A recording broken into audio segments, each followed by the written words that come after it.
So how did you, if you don't mind me asking, I guess this is probably a good opportunity to talk about your game. So how did you make the decision to make a card game like I Feel Attacked?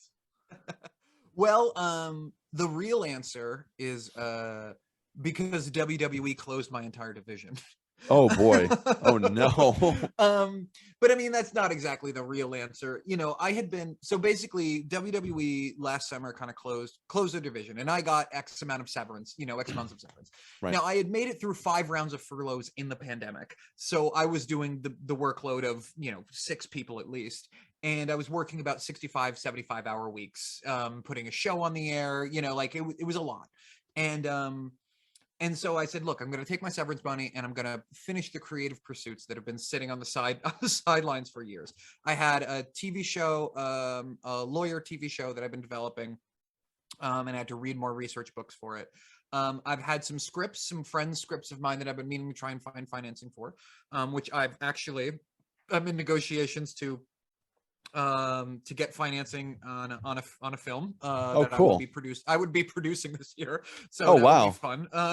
Yeah, that'll be fun. And then also there's this game that I had been kind of living on notepads for the last 5 or 6 years. You know, Right. it was just a thing that I just been developing in my spare time, thinking about it in Mm-hmm. the shower or whatever.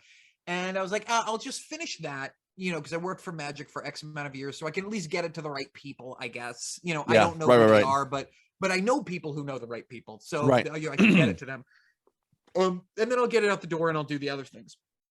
And then I put the game together and I started testing it, and all of a sudden, like, that's when it all clicked, is that the play testing went incredibly. Like, I thought I was developing a game for, you know, 18 to 40-year-olds, and then like 65-year-olds loved this game, and like 13-year-olds and like 13-year-olds loved this game. And so now all of a sudden the goalpost moved from like, hey, can I develop a game that'll get on the shelf at like Bob's comic book shop? Mm-hmm. But all of a sudden now it's like, shit, with a demo like this, now like the end goal is to get it on the Target shelves or whatever, you know. Good for like, you, man. yeah, like, Yeah. right? Yeah.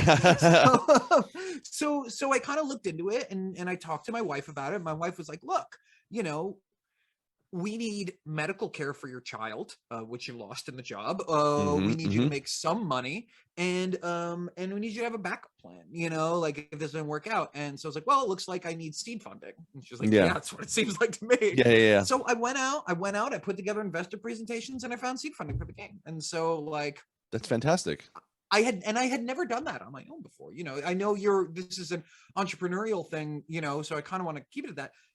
This is not something I've ever done. Like, I've put together pitch documents to sell a show on behalf of WWE or on behalf of my old companies, but like, I had never and I didn't know anyone. I just started like calling people who might know people and going to whatever mixers and like talking up people to see if people knew people, you know, just like a classic dumb networking thing. And I did that.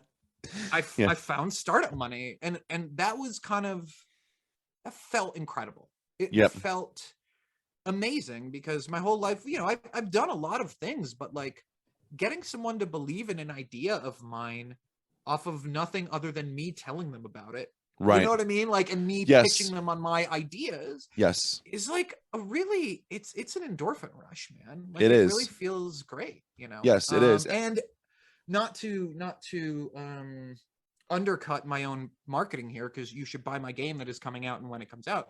But I'm in negotiations to sell the publishing rights to someone else right now, because someone else wants the game, you know. And like, again, it's another. I don't know if I want to do it, and I might ultimately say no, because I've invested so much into releasing this myself and into doing this. And also, I want more money. I like more money, and if I release it myself and it's success, more money. But there is this incredible rush of when you do something that's yours and you work your ass off for it. For sure. And then someone else looks at it and goes, yeah, not only did you work your ass off on this, but I see what you see in it. You know, feels great. No, that's awesome. No, that's incredible. I can definitely identify with a lot of the things you just said, especially the feeling I got after I completed the Kickstarter campaign for Crypto Cartel. That was truly that was a relief. It was a ton of fun. Just to be able to see that materialize and just to get that going. And what was even I think one of the things that I've really appreciated, excuse me, was with my game is getting into actual stores, especially, you know, while the pandemic kind of isn't happening, depending on where you are, who you're talking to, and having those conversations with game store owners, and just getting them to reciprocate with the belief as well. That's also, you know, very much a belief, or what relief I should say. Excuse me. It's I that's it's definitely a fun thing. So like how, You, yeah, by the way, you go calling ahead. it a relief is hilarious. You calling it a relief is hilarious. That's all, Yeah, because it yeah. is. You're correct. It is. That's what it is. It's a relief. I remember when I was playing live music a lot. People were like, "Oh, you must love being on stage. Like you must love." And I'm like, "No, I am a nervous wreck right now. I hate it. I feel good when the curtain closes." Like Right. when I'm done and I was like, I did a good job. Like then I'm happy. But like before that, nope.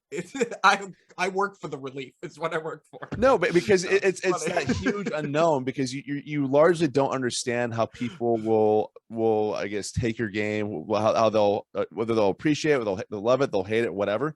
I think that's like the measure of success. All it takes is just for one person to believe in you, and to say, here's some money for what the work you've done. Because I can't, I mean, how long did it take you to develop I Feel Attacked? Um, well, the design, was over 5 years. The development was probably 8 months or so. I Mm-hmm. mean, um, yeah, it was tough because there was some design development being done at the same time. But yeah, it was. I ran out of my severance money. If that's true, Yeah, you yeah, know. yeah. Yeah, because Uh, that's roughly about how long it took me to make Crypto Cartel. It was about a year before I told myself, okay, it was. It's funny because I like the story behind how I decided to make it sounds very similar to yours, where I was not so much like I was, you know, laid off necessarily, but it's you're in that situation where I feel like you feel like you might be spinning the wheels. You want to get from point A to point B. So for me personally, I was writing in my spare time. I was in the second rewrite of the sci-fi screenplay that I was writing, and as I was sitting there just thinking about what I had done, I was like, you know, it'd be really amazing because there's all these things I want to do with respect to just being a creative person, and they're all very much connected to one another. But one of the things I was thinking after I wrote this screenplay, I was like, you know, it'd be really amazing is if there was like a deck building game for what I was writing, so I can kind of see things and see everything oh yeah, fleshed yeah, out, yeah. like from a visual perspective, because you have, you know, the characters, they have the abilities, they have the locations, you have what have you, right?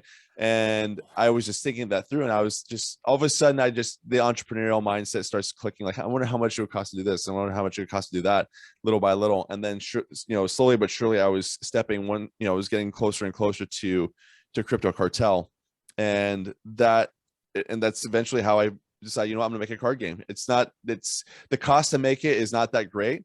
The return on it is even greater than what I put into it. And I was like, I think this is definitely worth my time to at least to try this once to see where this goes. And it's a baby step. It's that one baby step that you take that can ultimately lead to something even bigger.